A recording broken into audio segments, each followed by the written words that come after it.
Okay, so this chapter gave us insight into the dynamic of of Sakamoto's family life, more specifically the family rules. And I'm not gonna lie, whenever self-imposed rules like this are in a story, I do tend to think about them as a little contrived, no matter the context they're used in. But credit to Fujito Suzuki, he not only presents them in a way where you understand why they're self-imposed, but just how deeply they connect with Taro and Ao's relationship, and just how it all began for them. Like, Ao is someone who deeply believes that no matter the sins, life is still worth living, and killing only robs a person of not only that experience, but killing that person also robs someone else of someone they love. And I like that we see how that belief really did, how just that deeply seated belief really did change Sakamoto's perspective and made him realize his not only his own self worth, that it is more than just his own self worth, that he is more than just a killer, but even more than that, I do like how this really kind of humanizes the idea that, yeah, humans will do a lot of terrible things for a lot of different reasons, but buried under any reason, there is someone we pretty much all care about. Like, there's a reason people do, like, I'm not gonna say it's not everyone has like a redeeming motivation or anything, but even the most terrible person does have a reason for what they do, and or someone they care about. And that, like, we don't just become terrible people completely out of out of that, unless out of selfish reasons, unless you're someone like Hitler. Unless you're someone like Hitler, or God forbid, Donald Trump. but yeah, we all have reasons for what we do, whether it's fueled by desperation, or whatever else. Like, we do these things because we have to, or because we care about someone and don't want to see them hurt. So in that respect, I think it does provide a very almost realistic view of why, of that kind of mentality. Um, Now, with that said, I do want to talk about the implications of this, though, because with the first chapter setting the premise that, yeah, Sakamoto's past has come back to haunt him, and that the Order will stop at nothing to kill him, this does somewhat complicate Ao's the promise that Sakamoto has made with Ao, in a way where, when shit hits the fan and Sakamoto will be forced to confront his old colleagues directly, what's going to be the conclusion both Ao and Sakamoto come to? Will Ao give Sakamoto permission to kill, or will she reinforce the idea and of the promise even more? Like, I have to assume it'll be the latter, because the former could could seem a little out of character if not played right. Although, I guess at the end of the day, it does kind of greatly depend on on how on how Ao herself also develops throughout the series. Like, Ao is just as much a main character as Sakamoto and Shin are. So it's like, what so her development is going to, how she develops throughout the series is going to depend on what conclusion she basically draws when it comes for it comes to do like the final arc, or the conclusion of the series, I think. Um, and and continuing on this trend with on this thread with Ao, though, I kind of love how this chapter showed how truly fearless she is. Like, it's one thing to be more concerned than afraid by the fact that her husband killed someone, as shown in that flashback, but but kind of like, but willing to kind of like pretty much toss herself in front of a bus, and but toss herself in front of a bus, like just to prove a point, and as well as, and even just kind of not even or not even be afraid that her husband killed someone, as shown in that flashback. Like, and as it really does show that Ao just it she is perfect.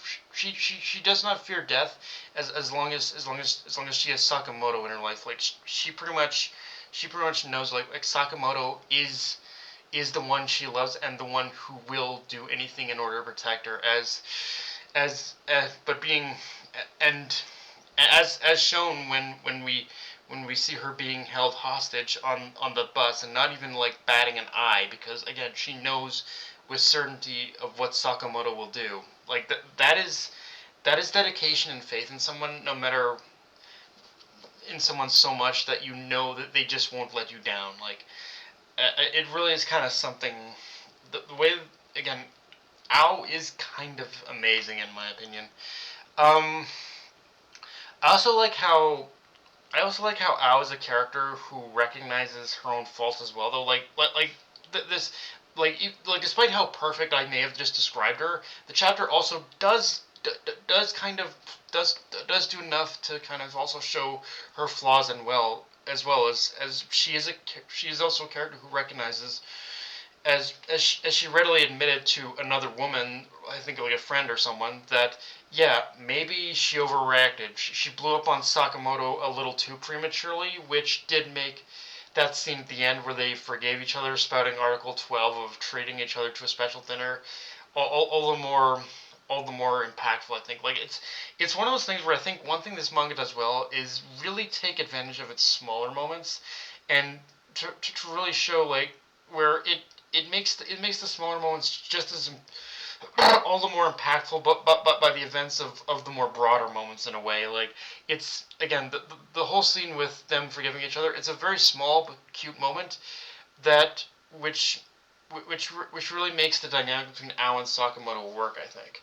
Of course, again, this chapter also showed how much of a beast Sakamoto himself is, because it's one thing to kill people or incapacitate them, as this chapter confirmed he didn't kill anyone in the last chapter, but stopping a moving bus using a traffic sign, that is some pretty insane fucking shit. Like, let's just admit it. Stopping, stopping a bus from from stopping a bus from basically reeling out of control using a fucking stop sign. Like, you don't get any more badass than that shit. Let me tell you what. And yeah, continuing over from last chapter, in the aftermath of the incident with the robbers, Shin is accepted into the family after finally understanding why Sakamoto has chosen to live the life he does, one free of killing. And just like Sakamoto, he is again on that journey of understanding life is worth living just as much, if not more so, compared to a life devoted to killing. But again, with that knowledge we have about Sakamoto and Ao's life, it will be interesting to see what new perspective he adds to things from here, like what lessons he'll learn versus what old attitudes will remain the same, and what perspective he'll have when the time comes to confront the Order. And I do like how this chapter did take the time to show how acclimatized he is kind of growing to his new life. Like you see him interacting with that elderly police officer, and just how kind of natural he felt. Kind of he was able to kind of like he was kind of able to he was able to interact with him. Like obviously part of it is the use of his telekinesis and being able to read the person's mind, so it allowed him to accurately more accurately more accurately kind of know what to say. But it still is kind of a little bit of a moment that is showing that yeah, he is growing more and more accustomed to from this new life already. And soon I think obviously is building towards the idea that he'll be so naturalized into this environment that he won't even need to read a person's mind in order to act friendly towards them. So yeah. And yeah, obviously we do see Shin also have a moment of showing off his skill, and I do like how this chapter kind of did also show the contrast between Sakamoto's and Shin's styles of assassination, which is to say, while Sakamoto I think has a more silent method of killing, Shin has a more direct, going right for the kill, which somewhat alerts the enemies, but not giving them time to react. Then again, I think this might not be the best contrast either, as the whole circumstances of the display of their power, of their abilities of assassination, kind of revolved around working in very enclosed quarters of the bus and whatnot. So yeah, but yeah, guys, that's pretty much all I got for this review. If you enjoyed the video, like, comment, subscribe. I'm on Twitter, Analyst Crunchyroll. Be sure to notification bell, hit the subscribe button, and just share the video around, guys. Dark Knight of Anime, signing off. Later, everyone.